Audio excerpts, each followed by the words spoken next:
Macca's Guides. Hey guys, Macca here with an achievement video for a game called Korgan, and this game is releasing right at the end of April 2018, and it is available to download for free off of the North American and Brazilian storefronts. If you're not in those regions, I'm sure someone in the comments down below may have some pointers for you on how to grab the game nonetheless. In this video, I'll be showing you how to grab the 1000 gamer score in about 1.5 to 2.5 hours. The game does offer a full 1000 gamer score, and it does have a $20 DLC, but the DLC is not required in order to complete it. You can get the full 1000 with the free version playing only the prologue. One thing to definitely keep in mind though is that the game is an episodic game, which probably means that the developer plans on releasing more episodes in the future, and there is a high chance that with those updates, the developer will add new DLC achievements. So if you're a completionist, you might have to buy stuff in the future if you want to keep your game at 100%. The achievement list is pretty straightforward. We have 10 achievements worth 100 gamer score and then one secret achievement worth 0. More or less, we just have to get through the prologue and complete all of the main and side objectives. Everything else we should pretty much get along the way. So just start into a single player game and make sure you select the prologue. Once loaded in, you'll get a pretty basic tutorial. This is a dungeon crawler game where you can play as a warrior, hunter, and mage. You can switch between these classes on the fly using Y. You have a light attack using X, a hard attack using A, and a special attack using B. Each of the characters also has a stamina, mana, or shield bar. You also have access to a mini-map that will show more or less all of your objectives throughout your entire journey through this game. And one important note is that you will unlock skills. You should apply those skill points whenever possible, and you will unlock new items, which you should equip whenever possible. Now, there are a whole bunch of easy achievements we'll be going for kind of right off the bat, and one of them is to make sure you use the mage. Use your light attack to freeze an enemy, and then finish them off with your heavy attack. You have to do this 10 times, and upon killing 10 frozen enemies, you will unlock an achievement. Also, you'll come up to these traps, and you want to disarm these traps while using the hunter class. Doing this 10 times will also unlock an achievement. Surprisingly, the game does support achievement tracking, so feel free to check up on these whenever you want. From this point on, it's basically your objective to clear your way through the level, complete all of the main quests and secondary objectives before finishing the final boss, and then moving on to the next level. And I'll be taking you through each step, but I'm not going to be showing you all of the gameplay because it's going to be different for everyone. I will be providing some pretty general tips though to help you as much as possible. Again, make sure you're using your mage to freeze enemies and then kill them to work towards the frozen kills. This is also just a general good strategy and a very useful tip whenever in a battle situation.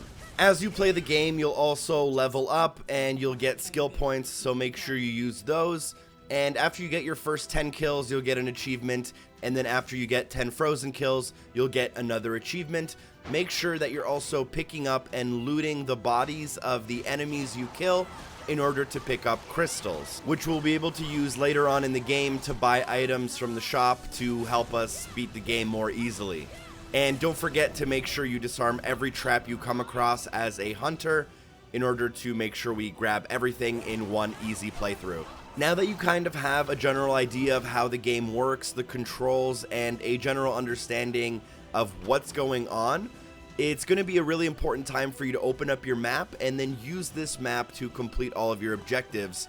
Anything that's important will show up as a giant marker on your map, and your main objective will show up as a green arrow on the mini map in the top right corner. So just go through and try to complete your main objectives. For example, I went to the demon icon on my map and I found the demon. I used my attacks to kill it and completed that secondary objective.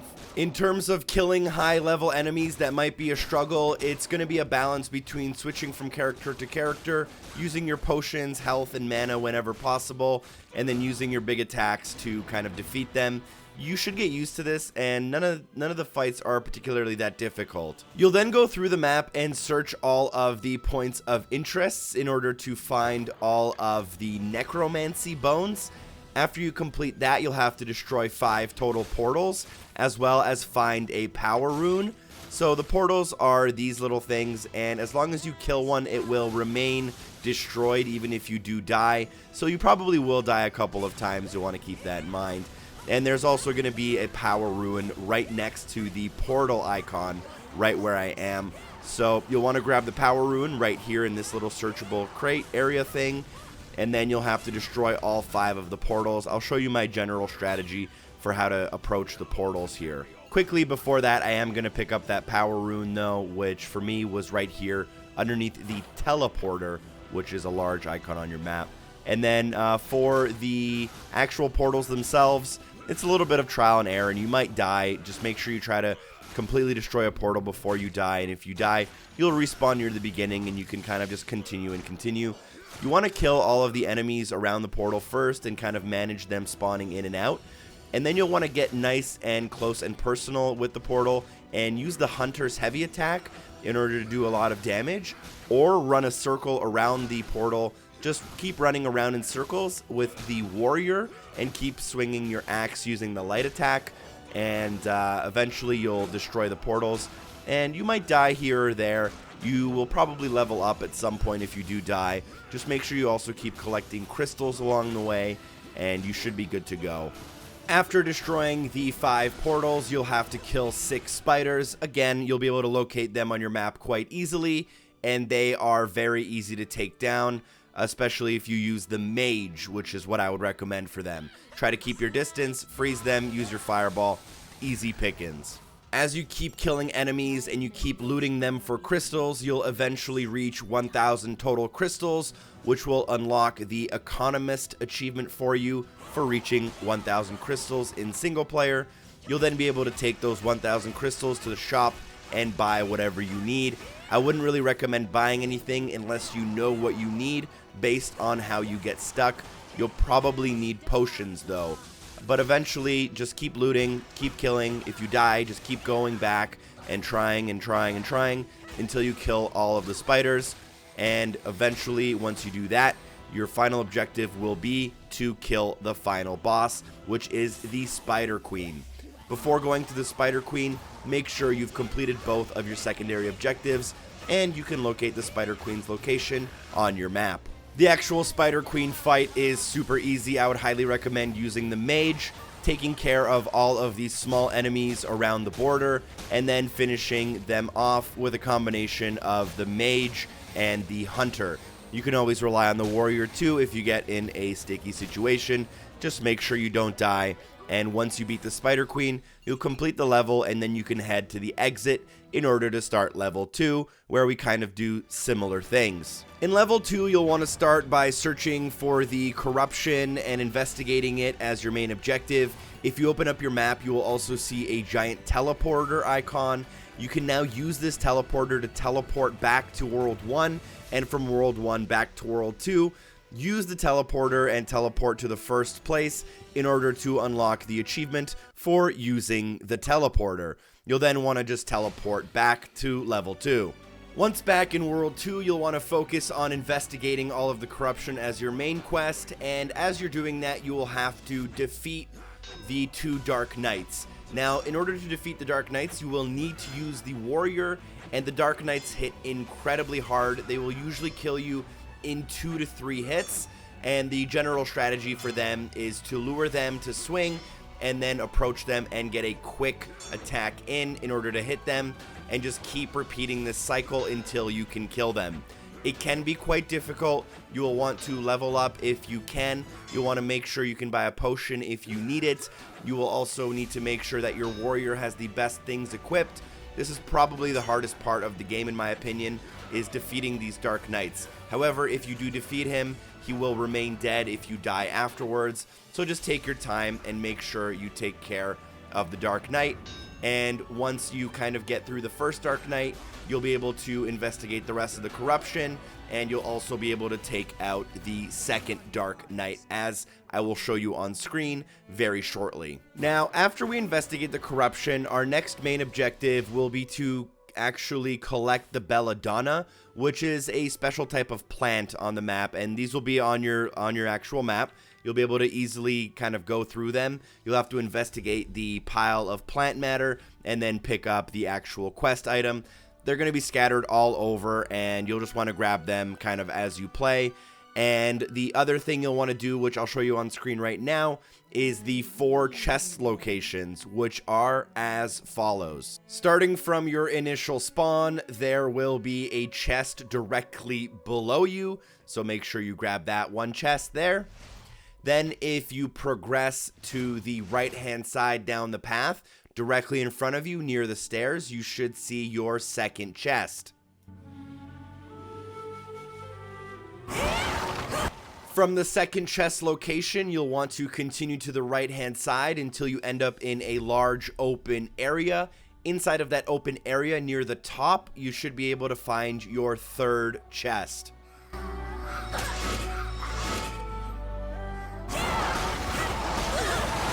Last but not least, from that third chest, you should be able to find a small path leading further up with a staircase to the right. At the very end of this path, you should be able to see a chest on the kind of top of the path. You might have to take care of a couple of enemies and disarm a trap here.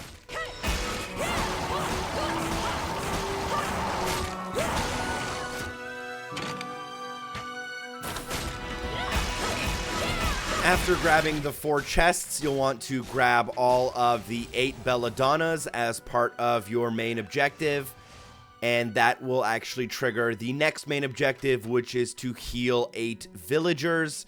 Healing the villagers is also very easy. They're going to be on your map. You're going to want to clear the area of any enemies, and then you'll just have to interact with them to heal them until you've healed all 8 of them.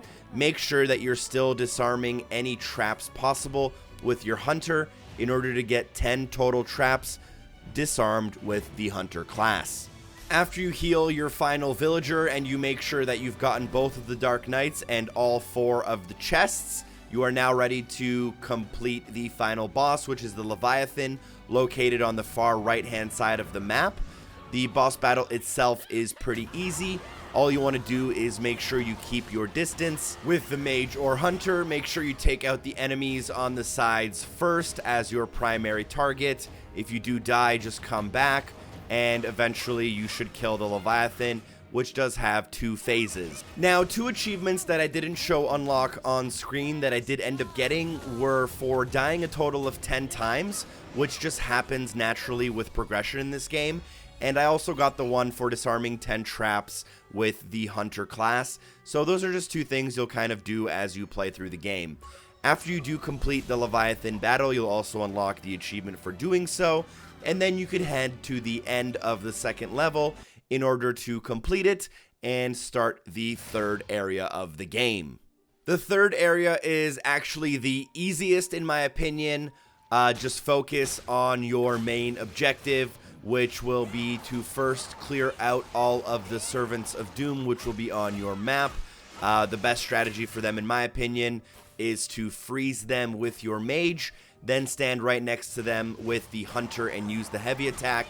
Completing all 8 of them should literally take you about a minute or 2. After that, we'll have to find all 6 of the Magic Ink locations. This is another one where you're just going to go from point to point on your map. Luckily, this map is super small and the enemies are pretty easy to deal with. So just take out the enemies, search the little Magic Ink areas, and make sure you pick up the appropriate items to get all 6 of them. Then we're going to basically repeat the exact same thing, but this time we're grabbing artifacts. There's a total of 8 artifacts, which are also found in these small dirt piles. And once you grab all 8, you'll be on to the next thing, which is either doing the final boss, but I would highly recommend doing your secondary objective first, which would be to now find the 4 chests. If you found them on your own, that's good, but I'll show you the 4 locations here on screen now, starting in the top right of the map. I showed you the map as well as the teleporter location for reference. You should be able to find a chest in the top right area. There's also going to be 2 chests located very close to the teleporter itself. One is going to be kind of above it to the right, and the third chest will be kind of below it and to the left. This is a nice find.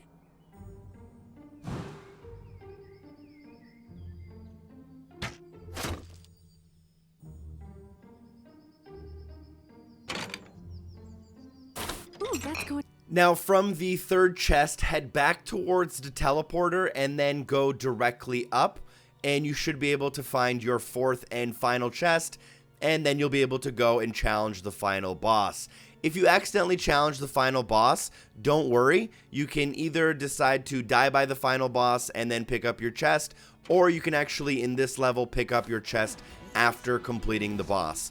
Nonetheless, once you do have all 4 chests, I would recommend, again, going through all of your skills, your inventory, and your store in order to buy whatever you think is going to help you with a final boss battle. This boss battle is as easy as the rest, if not even easier. Again, I would highly recommend starting off by taking out the enemies on the outside edge, as they will probably give you the most trouble, and if you do kill them, they won't respawn if you die. So you're kind of, just in case you do die, you give yourself the insurance of not having to take out the enemies again. So take out the enemies on the sides, and then you'll want to switch between your mage and hunter in order to damage the tree as much as possible.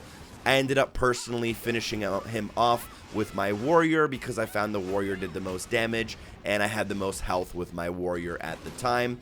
Just keep damaging the boss until you kill them. As soon as the tree boss dies, you should unlock the achievement for defeating Tree Ant, and then the only thing left for you to do, assuming you do have all 4 chests, is to build the final artifact, which is located on your map. You'll see it in your mini-map, also located with the little green arrow in the corner there, and at that point, you should go up to that area, build the final artifact. You'll unlock your achievement for completing the prologue, and you'll also unlock your achievement for completing the prologue while completing all main objectives as well as secondary objectives.